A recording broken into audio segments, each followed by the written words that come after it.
Hello, hi guys! Magandang hapon sa inyo lahat. This is Jim from Masagari Channel, a faith healer, also mata reader. So ngayong hapon, natatagan natin na nagsasabihin sa inyo ng ating mga gabay.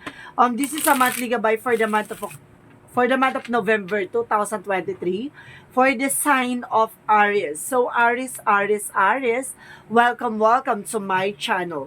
Ano kaya ang messages, advices, and spirit guides ang ating masasaga for today's video? Kano naman kayang energy or kaganapan sa buhay ng mga Aries signs ang ating mahagilap? So guys, this reading is a general reading lamang, hindi lahat makaka-resonate.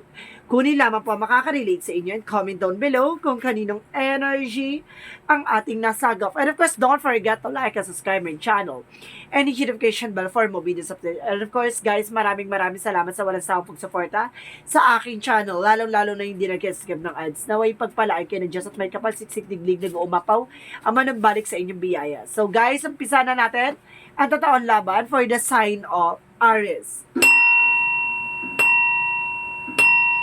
Angel Spirit Messages, bigyan mo ako ng isang mensahe para sa mga kapatid natin. Aries. Angel Spirit, give me information. There is a Four of Pentacles. Protect your power, protect your energy, no?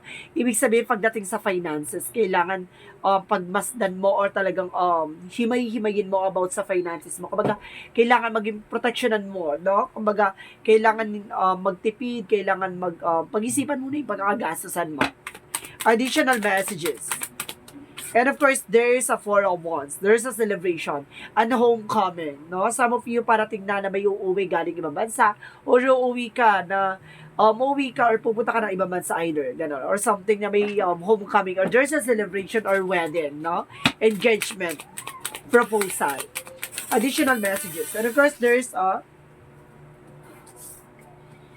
there's a Page of Pentacles. So, there's a manifestation. May mga bagay na unti-unti na kayo may isa sa katuparan o may na-manifest na kayo ditong isang bagay or mga bagay-bagay. At the same time, there's a Seven of Wands. There's a protections, no?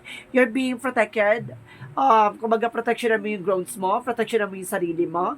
Kumbaga, may mga bagay na kailangan mong gawin at talagang dapat mong gawin, no? And because there's an Ace of Wands, there's a new beginning. A fresh start is coming. Now, may mga bagay na matutuklasan ka, may mga bagay na kumbaga mapagtatagumpayan mo. And of course, there is a Ten of Swords. Kumbaga, there is a new beginning. And of course, sinasabi ng betrayal or kumbaga, there is a defeat or something na matatapos na yung mga betrayal or deception or something na kumbaga backstabbing. So, let's see what is the Four of Pentacles. Four of Pentacles represent a judgment, a wake-up call, or red flags, no? Kumbaga, may mga bagay paalala sa iyo about sa finances. Kumbaga, baka baka magkaroon ka ng financial loss or something, no? Kaya kailangan maging aware ka.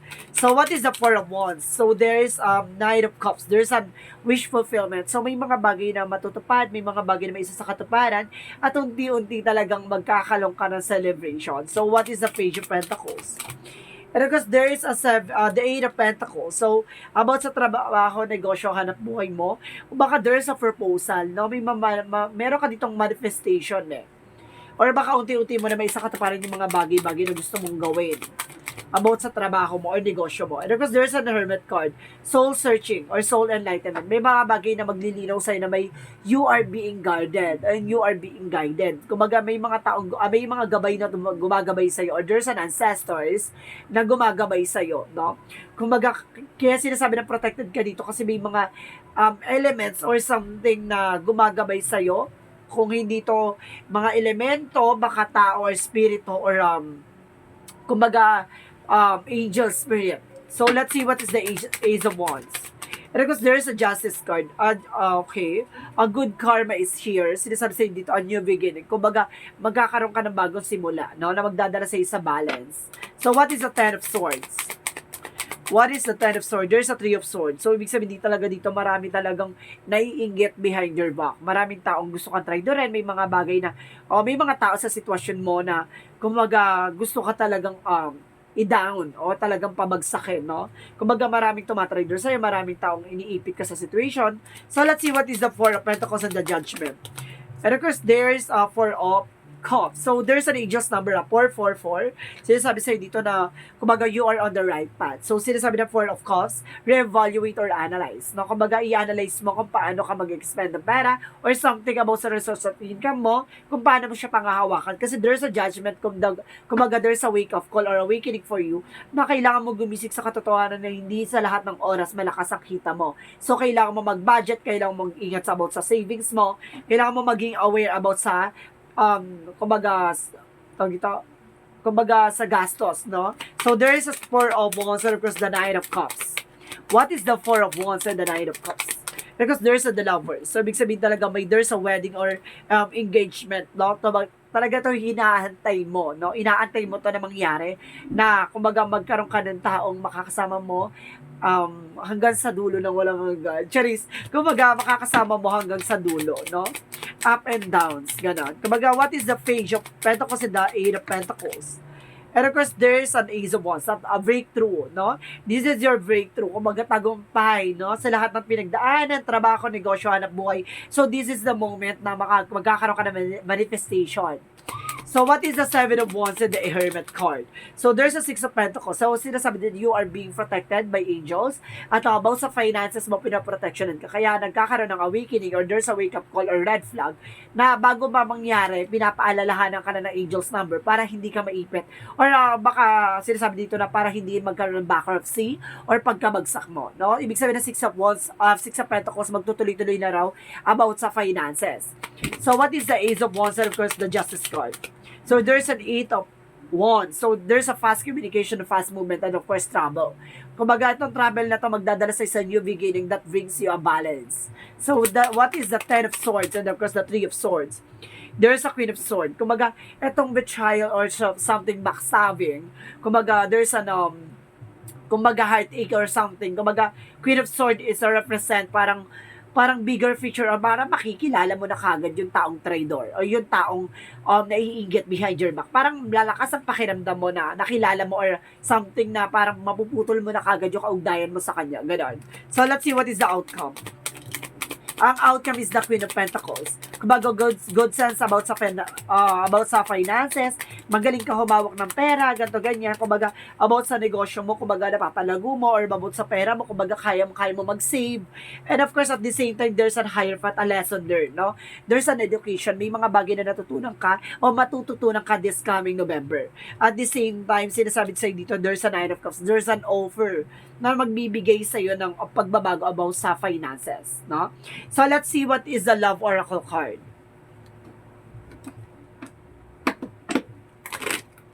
Let's see what is the Love Oracle card. There's a the Sword of the Rose, clarity and truth, no? Kumbaga may ilalantad ang katotohanan dito with your power, no? At the same time, there's a Coffee cup. Ibig sabihin dito, there's a conversation, collaboration, or there's a lot of clients or customers, no, coming in for you. So, let's see what is the Yin and Yang Oracle card. What is the Yin and Yang Oracle card?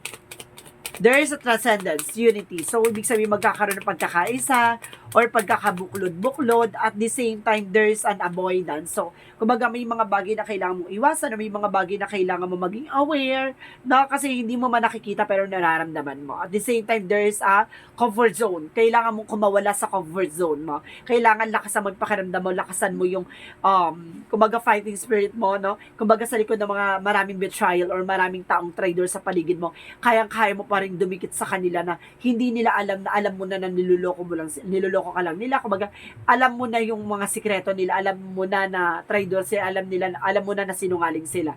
Pero hindi nila alam mo na. Parang gano'n. Kumbaga, nagkakaroon ka dito ng, kumbaga, ginagamitan mo ng lakas ng pakiramdam mo. Yung, goods, yung senses mo, no? Kumbaga, nagkakaroon ka ng vibration or instinct. Kumbaga, ginamitan mo to ng instinct and of course, ng iyong intuitions. Kaya ito, naramdaman mo, nakilala mo siya, nang hindi niya alam, 'di ba? So, let's see what is the angel's number. Kaya nagkaroon ng pag-iwas, no? Pag-iwas sa mga possibilities, no? So, let's see what is the angel's number.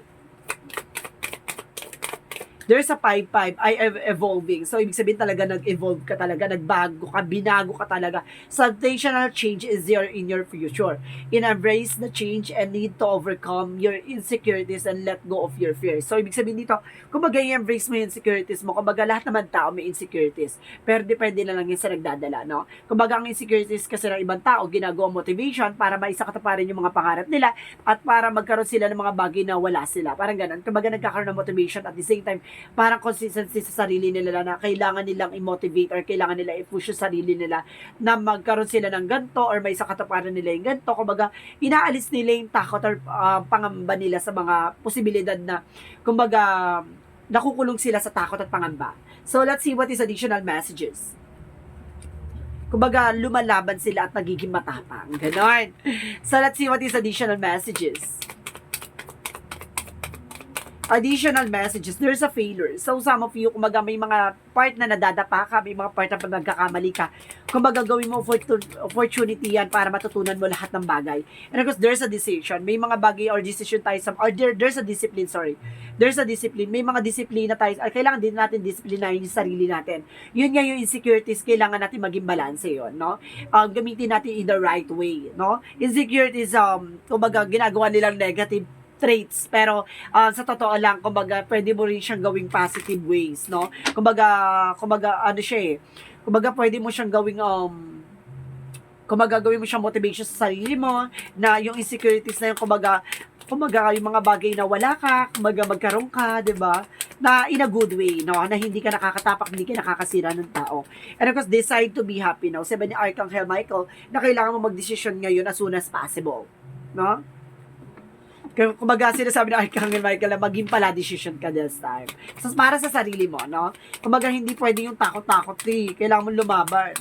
At the same time, there's if you have faith as a great of master seed, you shall say unto the mountain, remove hence the yonder place and shall be removed. Ibig sabihin dito ni Jesus loving quotes, may mga bagay o may mga circumstances na, kumbaga, ang tiwala mo isinusubok ka. Kumbaga, kung saan mo tinanim yung isang bagay, kumbaga, doon mo aanihin. Pero tendencies na, kumbaga, may mga bagay na, kumbaga, hindi malamig ang lupa, no? Or yung binihi mo, hindi siya tutubo doon sa lugar na yon. So, ibig sabihin dito, may mga sitwasyon na inaalis tayo, may mga bagay tayong inaalis ni God tayo sa sitwasyon na yon kasi hindi makakabuti sa atin. Even yung mga person sa paligid natin, no? Inaalis sila kasi sila yung makakasira ng plano niya or siya yung makakasira ng plano niya. Parang gano'n. Kumbaga, way ni God yun na itong tao na to, iaalis ko sa'yo kasi ito yung makakasira ng plano ko para sa'yo. Gano'n. Kumbaga, kaya magugulat ka, magtataka ka, bakit may mga taong umaalis sa buhay mo or kumbaga masakit para sa atin, kumbaga sa katotohanan natin, kumbaga sinasaktan nila tayo the way yun ni God para maialis sila sa buhay natin, no? So let's see what is the Monsology. Kasi hindi tayo doon mag-grow. So let's see what is the Monsology. What is the Monsology? Balance is spiritual and practicality. Kailangan maging balance ka in all the time, no? Kailangan maging balance ka emotional, practicality, and of course, mentally. And of course, you're very close to achieve your goal. Napakalapit mo na para may sakatuparan yung mga pangarap mo. Hindi para mag-emote ka, no? Lumaban, bumangon. So, let's see what is the energy. Napakalapit mo na eh. Diba? Susuko ka pa ba? So, let's see what is the energy. Okay, there's a first chakra Archangel Raphael for your healing. Magkakaroon ka ng healing for all aspects, no? In all factor, rather. Kumbaga, magkakaroon ka ng healing dito. Kumbaga, heartache, kumbaga, disappointments, rejections, or something na nagbigay sa'yo ng sakit from the past. At the same time, there's adjustment possibilities. May mga pinto ang magsasara. Like I said before, na may mga pinto ang magsasara sa'yo, may mga taong mawawala sa'yo, may mga taong dadagdag, no? Kumbaga, may mga pinto ang magsasara, may mga pinto ang magbubukas opportunities sa'yo. Kumbaga, it's a part of plan God. No? Let's see what is additional messages. Let's see what is additional messages. And of course, guys, there's a star batting. So, there's an activations. Kumbaga, kailangan nyo rin na, kumbaga, ng body massage or something na magbibigay sa inyo ng clarity para ma-relieve yung stress nyo. Now, what is additional messages? What is additional messages? Additional messages for this angel spirit guides. there's a spirituality, di ba? Talagang involvement talaga about sa spiritual dito, no? Always praying. And of course, there's a third eye. Oh my goodness, clairvoyance, no? Kumbaga, pinapalakas ang, kumbaga yung yung six senses mo, pinapalakas or nagkakaroon ka na activations about sa spirituality. And of course, there's, oh my God, astral travel ko, ibig sabihin talaga about sa spiritual to. No, kumbaga pinapakita sa iyo, mayroong kakatangian o kakayanan na kaya mo makapag-travel sa ibang lugar or kaya mo makita yung mga nangyayari from the past or from the future, no? And of course, there's an inner self expansion. Pinapalawak ang abilities mo. And of course, yung knowledge mo, no? Parang nagkakaroon ka ng growth and expansion dito. And of course, there's an author. Some of you guys na, kumbaga, lahat ng mga bagay na yan, iti-take down notes mo yan kasi may mga bagay na makakatulong ka sa iba or sa mga susunod na generation na kumbaga, sa lahi mo or sa family related mo na, kumbaga, lahat ng mga pinagdaanan mo, magbibigay ng knowledge din sa kanila or study, no, na makakatulong sa kanila sa mga susunod na eksena. Kumbaga, sa mga bagay na hindi ba nila nalalaman, yung mga bagay na naranasan mo, no, baka nararanasan nila. So, ibig sabihin dito na, kailangan maging aware ka lahat ng mga bagay na nangyayari sa'yo, mag-take down notes ka or something na, kumbaga, magbibigay ng information sa mga susunod na henerasyon mo, no? And of course, there's a study. So, ibig sabihin dito, may mga bagay na matututunan ka. Some research or something na magbibigay sa'yo ng confidence and clarity, no? So, let's see what is Arcangel Raphael messages. Arcangel Raphael messages. Arcangel Raphael messages said, there's a yes, no? So, sinasabi sa'yo dito, there's a yes answer. Sa lahat ng mga katanungan mo, sa lahat ng gusto mong malaman, there's a yes. And of course, I told you, there's an expansion. May papalawakin talaga ang kalaman mo, pati ang buhay mo. Isolation. Kailangan mong kumawala sa fear. No? And of course, there's a disappointment. Parang feeling ko dito, parang rejection. Takot ka sa rejection or something. Ay passion. No? And of course, sinasabi dito kung ano yung hilig mo, kung ano yung gusto mo gawin mo. No? Kumbaga, dahil may mga bagay lang na hindi mo nagagawa kasi takot ka sa rejections or sa failures. Ganon. So, let's see what is additional romance angels. There's a children. Some of you may mga anak kayo, no? Na naiipit sa situation. Let's see what is the angel's number. Ay, meron ng angel's number. Okay, wag na. So, let's see what is the messages of life.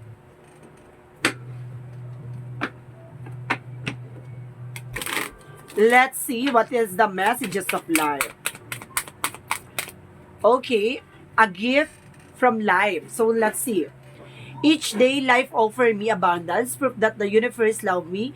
Every day, God sends angelic to help me. Today, I will receive angelic message. It may come from the words that I read. I listen closely as this message is a divine gift meant to help me make my way in love and maintain a spiritual strength. So talagang alam mo sa sarili mo na you are being gifted. No? Kumbaga gifted ka ni God, na binigyan ka ng regalo or binigyan ka ng abilities or kakayanan na about sa spirituality na makakatulong ka sa ibang tao pati sa sarili mo, even sa pamilya mo, no? Kumbaga itong gift na to, gamitin mo siya sa tama at huwag kang gagawa ng bagay na alam mo magbabounce back sa'yo sa huli. So guys, this is a monthly gabay for the month of November 2023 for the sign of Aries. So Aries, maraming salamat for your wonderful reading. And of course, don't forget to like and subscribe my channel and hit notification bell for more videos update. And of course, maraming salamat sa walang sawang pagsuporta sa aking channel, lalo-lalo na hindi nag-skip ng ads. Naway pagpalain kayo ng Diyos at magkapal,